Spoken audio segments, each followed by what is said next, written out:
కమెడియన్గా తెలుగు ప్రేక్షకులకు సుపరిచితుడైన సప్తగిరి హీరోగా కూడా ఒక చిత్రాన్ని చేశాడు.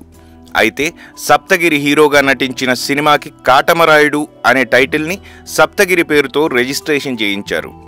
ఇంతలో పవన్ కళ్యాణ్, శరత్ మరార్ ఆ టైటిల్ తమకి కావాలని కోరగా తన అభిమాన నటుడు అడిగిన వెంటనే కాదనకుండా ఆ టైటిల్ని పవర్ స్టార్కి ఇచ్చేసి తన సినిమాకి సప్తగిరి ఎక్స్ప్రెస్ అనే టైటిల్ని పెట్టుకున్నాడు. ఎక్కువగా ఫంక్షన్స్కి హాజరు కాని పవన్ కళ్యాణ్ సప్తగిరిపై ఉన్న అభిమానంతో సప్తగిరి ఎక్స్ప్రెస్ ఆడియో ఫంక్షన్కి విచ్చేసి సినిమా పెద్ద సక్సెస్ సాధించాలని, ఈ సినిమాతో హీరోగా ఆయన విజయం సాధించాలని సప్తగిరిని ఆశీర్వదించాడు. ఇటీవల ఓ సినిమా అవార్డు ఫంక్షన్లో ఈ చిత్రానికి ఉత్తమ పాపులర్ చిత్రం అవార్డు లభించింది. సప్తగిరి ఈ అవార్డుని మెగాస్టార్ చిరంజీవి చేతుల మీదుగా అందుకున్నాడు.